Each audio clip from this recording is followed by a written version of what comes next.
of your hair?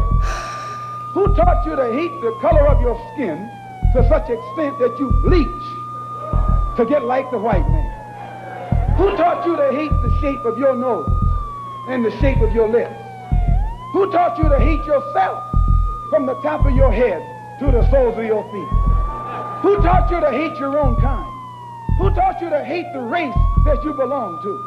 So much so that you don't want to be around. Black Lives Matter. This was hands down the most powerful piece of the night, and it was really powerful. The tension was nerve-wracking and palpable. The woman breathing, and Dr. King and the voiceover with the police officer with the lady and the victim, the mom, right?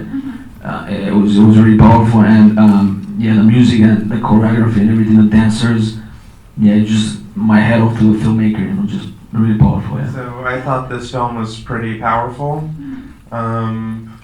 Like even with like the breathing through it, like giving that feeling of anxiety, sort of reminded me. I actually went to visit a friend recently. She lives in kind of like a 1%er neighborhood, and security actually pulled me over.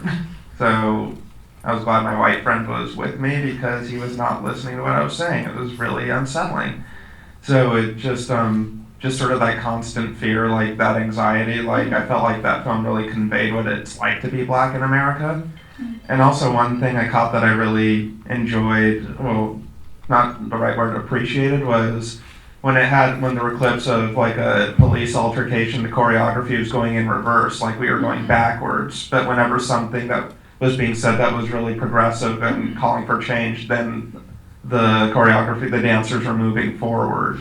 I love that you were saying about the breathing, the heartbeat, and then the sirens, and how they were like the constant background, and they were breathing it in and out, and changing it and pairing it with what it was. I just wanted to add in addition to the dancers moving backwards, also some of the protesters from the civil rights movement were marching backwards, and so I noticed that as well, which I think just is the same effect that the filmmaker was trying to create as with the dancers moving backwards as well. I think this movie is very powerful.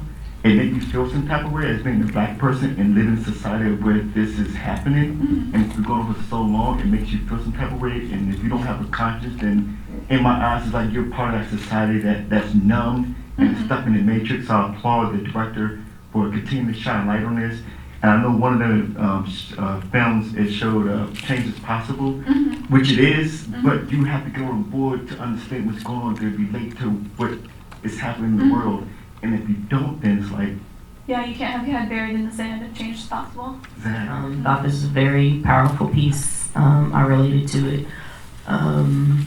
Very much so, having to live with racism and experiencing it. And just 2 weeks ago, having to, be racially profiled and being pulled over by a officer for no reason, driving while black. So it was very powerful. I also wanted, one thing, because I think with the water in the beginning, and I think it was going even back to like slavery and coming over from the ship. I guess they didn't have the boat, but I would have liked to also like hear like maybe like songs or music. More songs with each, because I think for us, I know that music and songs has been our saving grace. Singing, and then even with slave time, it got us through the tension, and even now,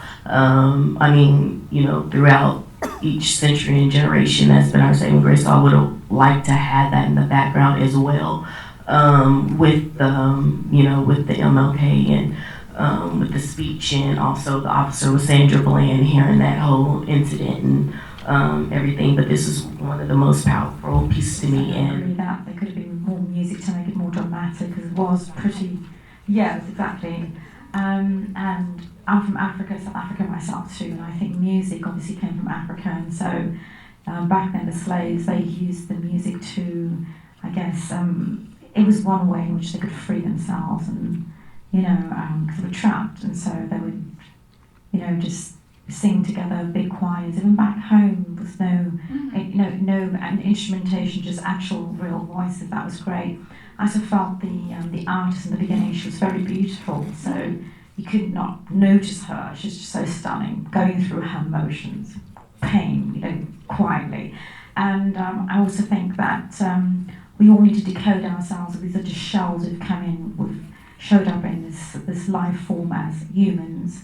We're fortunate enough, and we have to take these shells we have and just do the best we can, you know, and just decode ourselves and stop being, I guess, programmed by society, programmed by the news, because we have to stop listening to all the news agencies, you know.